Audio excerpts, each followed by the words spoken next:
Hey guys, Huck Sports Cards here. Hope everybody's doing good. Hope everybody enjoyed the last episode of the 1985 vintage football set.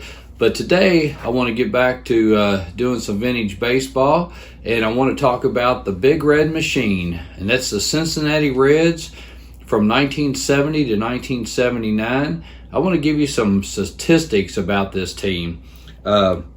The Big Red Machine is the 1970 to 1979 team, and they won 6 National League West Division titles, 4 National League pennants, and 2 World Series.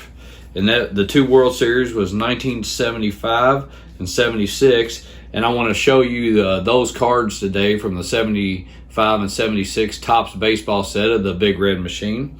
That 1975 team went 108 and 54, and they had a home record of 64 and 17, and that's the best record for any team at home in the National League, I think, ever. I don't know if somebody's beat it since, but when I researched that, that's what it said. And also, they beat the Red Sox in the World Series in Game 7, 4-3. I think everybody remembers Game 6 when Carlton Fisk hit the home run to win the game for the Red Sox, but the Reds come back and won Game 7. And then in 1976, the Reds were 102 and 60. And in the playoffs, they never lost a game. They swept the Phillies and the Yankees in that 1976 season to win the World Series. So, okay, guys, but we're going to show you the 1975 and the 76 Reds, mainly the starters and starting pitchers. But like I say, we're just going to show those cards to you now. All right, well, there's the team cards for the 1975 and 76 Cincinnati Reds. And here's Johnny Bench, both his cards from those years, which I consider Johnny Bench the greatest catcher of all time. Some can argue with that, but I grew up watching him play and everything, so I don't know, it's just my opinion. I got to see him play a lot of games live and on TV, and he was inducted into the Baseball Hall of Fame in 1989. And you have the first baseman of the Big Red Machine, Tony Perez, and he was inducted into the Hall of Fame in 2000. And you have Joe Morgan, which is just a great second baseman, and he was also inducted into the Hall of Fame in 1990. And then the shortstop for that team, David Concepcion, which I do believe should be in the Hall of Fame also. He was a great shortstop defensively. He hit the ball well too. I saw somebody do a comparison on him one time that said if you compare his statistics to Ozzie Smith, Pee Wee Reese, Phil Rizzuto, I mean, he would definitely be in the Hall of Fame. And, I think he should be. He was definitely, like I say, just a great shortstop in those years. And then you have Pete Rose, the Hit King. And once again, I believe he should be in the Hall of Fame. And I know people would argue whether he bet on his team or he didn't bet on his team. I'm not going to argue that point, but I do believe that he should be in the Hall of Fame. And he just a great all-time player and a third baseman for the Big Red Machine. Then you have the outfielders, where you got George Foster. He played left field for him in, 1978, I want to say, when he hit 52 home runs. And he used that black bat that he had. It was I remember going to spring training and watching him hit, man, he could just crush the ball. So he wasn't a great fielder, but he was just a great hitter. And then we got our center fielder, which he could track anything down, Cesar Cedeno.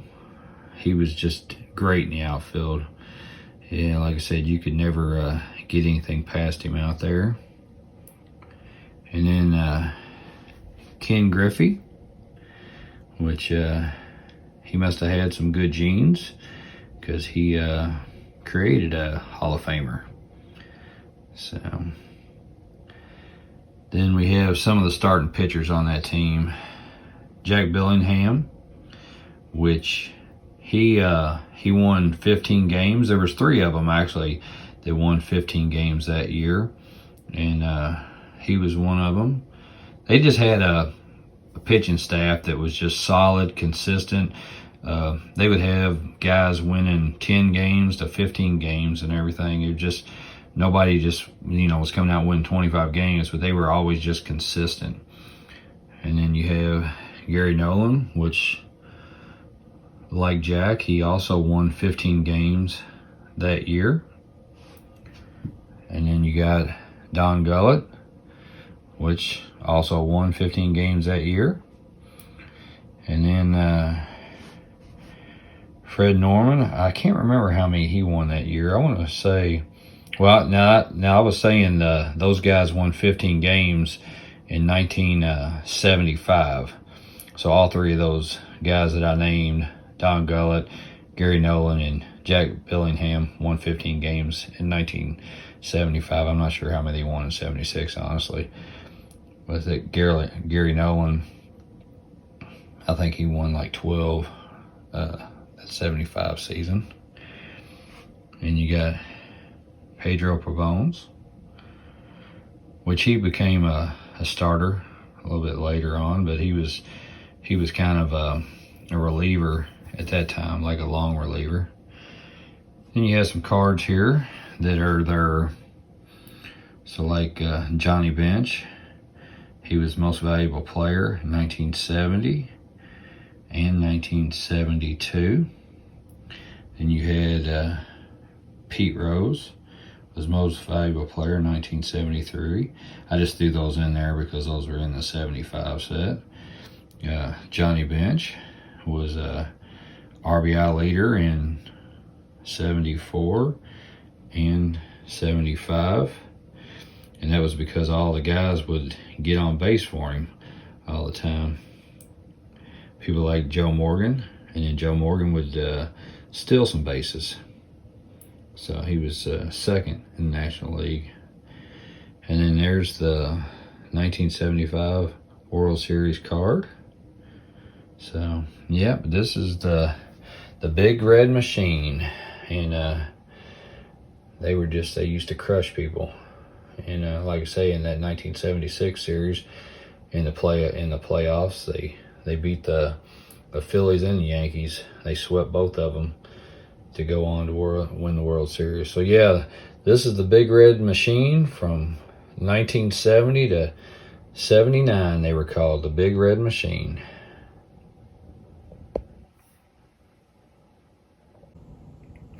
All right, guys. Well, I hope you enjoyed that. That's my team from my childhood. I loved the Big Red Machine growing up. Like I said, we used to go to spring training down in Plant City when they were down there in the late 70s, and they moved somewhere else in the I think the early 80s, but they were right around Tampa because my aunt and uncle and all them lived down there, so we would always go down there during spring training. So I really enjoyed, I got some great memories from just meeting a lot of them guys. Pretty much every one of those guys would sign autographs back then. It's a little different now when you go to spring training, but back then you could walk around, and as they were walking from their dugout to go to the batting cage, you could walk with them and talk to them. I remember talking to Johnny Bench when he was walking the cage one time. Matter of fact, he was hitting balls and knocked the cover off a ball, and he got it and threw it out of the little cage, and I picked it up, and after he got out, he signed it for me, and I still have that ball. I'll have to show that next time on the episode. But well, guys, I really appreciate y'all sticking around and watching this, and I look forward to making some more episodes. So we'll see you next time.